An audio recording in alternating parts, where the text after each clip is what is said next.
அண்மை செய்தியை பார்க்கிறோம். சென்னை அண்ணா பல்கலைக்கழக மாணவி பாலியல் வன்கொடுமையை கண்டித்து பாமக மகளிர் அணி சார்பில் ஆர்ப்பாட்டம் நடத்த திட்டமிடப்பட்டிருந்த நிலையில் போலீசார் மறுப்பு தெரிவித்தனர். இந்த நிலையில் தடையை மீறி ஆர்ப்பாட்டம் நடத்தலாம் என்பதால் அப்பகுதியில் போலீசார் குவிக்கப்பட்டிருக்கின்றனர். கூடுதல் விவரங்களை செய்தியாளர் ஜெர்ரி வழங்க கேட்கலாம். ஜெர்ரி, வணக்கம். கள தகவல்கள். வணக்கம்.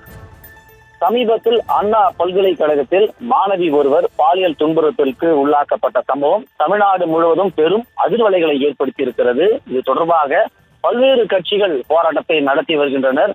குறிப்பாக நாம் தமிழர், தமிழக வெற்றிக் கழகம், அதிமுக, பாமக உள்ளிட்ட கட்சிகள் இதில் களத்தில் போராட்டத்தில் ஈடுபட முயற்சிக்கும் பொழுது காவல்துறை சார்பில் போராட்டத்திற்கான அனுமதி மறுக்கப்பட்டது. இதற்கு முன்னதாக நாம் தமிழர் கட்சியினரையும் கைது செய்து அவர்கள் தனியார் மண்டபத்தில் அடைத்ததையும் பார்க்க முடிந்தது, செய்திகளாக பார்க்க முடிந்தது. இதன் தொடர்ச்சியாக பாமக சார்பில் வள்ளுவர் கோட்டத்தில் இன்றைக்கு கண்டன ஆர்ப்பாட்டம் திட்டமிடப்பட்டிருந்தது. அந்த கண்டன ஆர்ப்பாட்டத்திற்கு போலீசார் அனுமதி மறுத்திருக்கக்கூடிய சூழல்ல மறுப்பை மீறி இங்கு ஆர்ப்பாட்டம் நடத்தலாம் என்று அவர்கள் சந்தேகத்தின் அடிப்படையில் 400க்கும் மேற்பட்ட போலீசார் இங்கு வள்ளுவர் கோட்டத்தில் குவிக்கப்பட்டிருக்கிறார்கள். அதனுடைய தொடர்ச்சியாக ஆர்ப்பாட்டத்திற்கு இங்கு வருபவர்களை கைது செய்து ஏற்றுவதற்காக மாநகர பேருந்துகளும் இங்கே குவிக்கப்பட்டிருக்கிறது.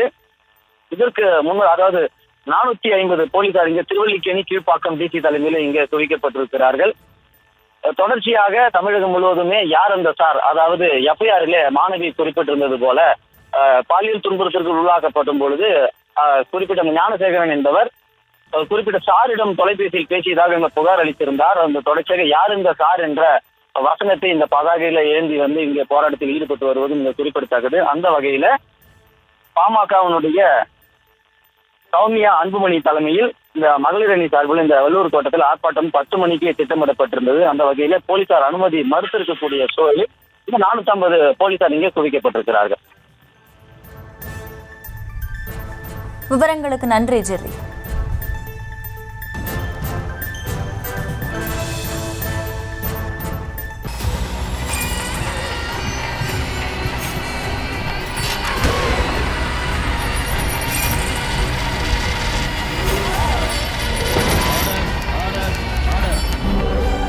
நிகழ்தகவு குற்றங்களின் மறுபரிமாணம்.